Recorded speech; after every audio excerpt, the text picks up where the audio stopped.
할렐루야. 사랑하는 힐스필드 가족 여러분, 오늘도 주님 말씀과 함께 영의 양식을 먹으며 하나님과 동행하시는 모든 분들 되시기를 주님의 이름으로 축복합니다. 2014년 9월 4일 수요일입니다.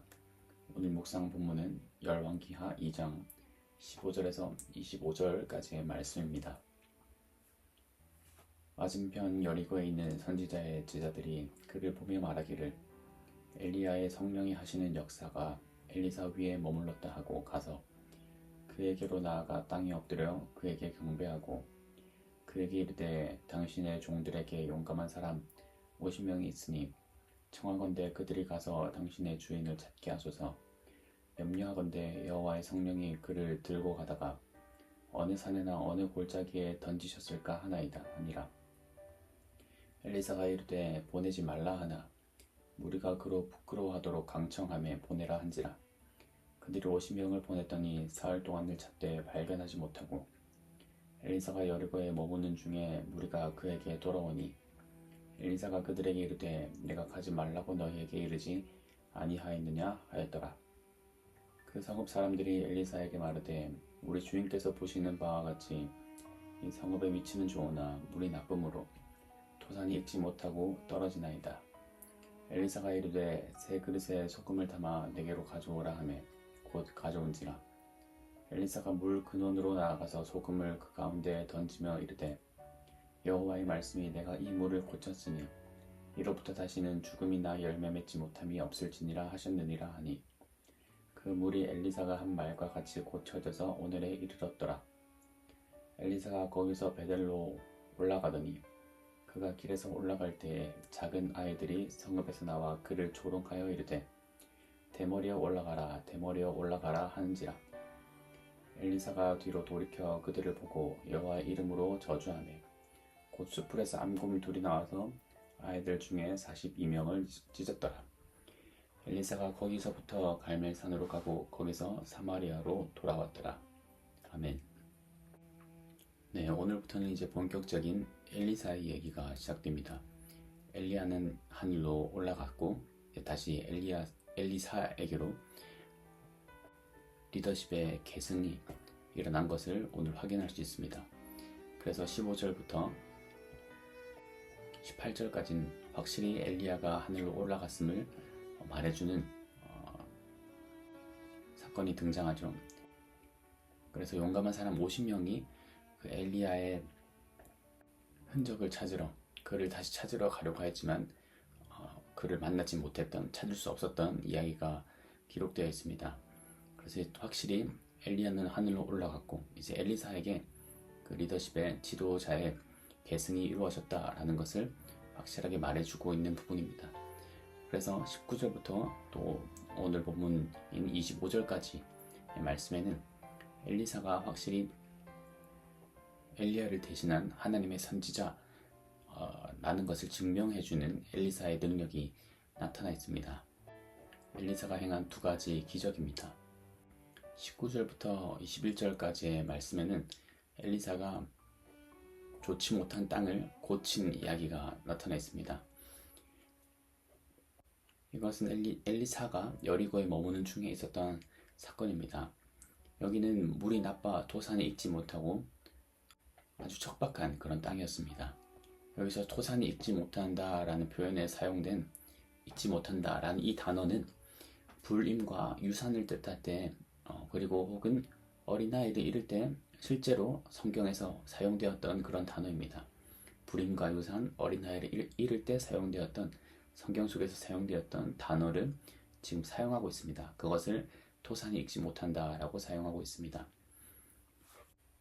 그도 그럴 것이 이 땅을 다 고치고 난 뒤에 말하기를, 여호와의 말씀이 다시는 죽음이나 열매 맺지 못함이 없을 것이라 라고 말씀하셨던 것에서도 비추어 봤을 때 토산이 익지 못한다 라는 이 표현은 불임과 유산과 같이 하나님의 저주가 이 땅에 임하고 있었다는 것을 우리에게 알려주는 그런 표현입니다.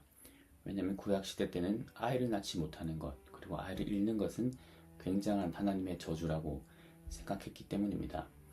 그러므로 이 땅도 토산이 익지 못한다라는 표현은 단순히 땅이 척박하다라는 표현보다는 여호와의 하나님의 저주를 받은 땅이다라고 보는 것이 더 정확할 것입니다.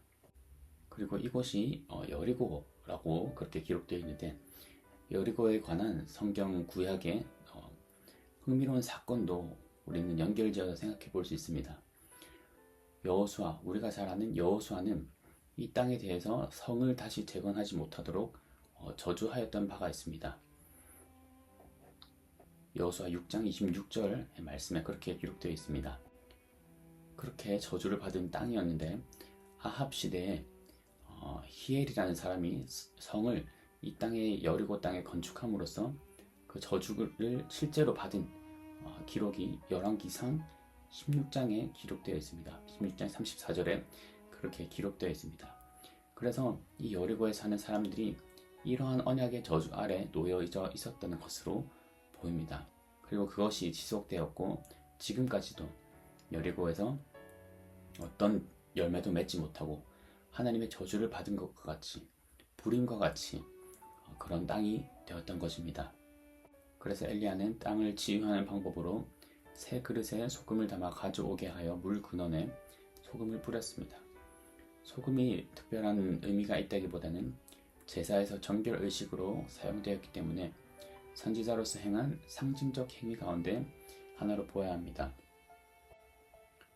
원래 여리고는 종려나무 성읍으로 알려져 있고 여리고 샘이 있었다는 표현으로 볼 때 물이 풍부하고 비옥한 곳이었을 것입니다. 하지만 이 저주로 인하여서 그 이후로부터는 토산이 익지 못하는 그런 땅이 되었던 것이죠.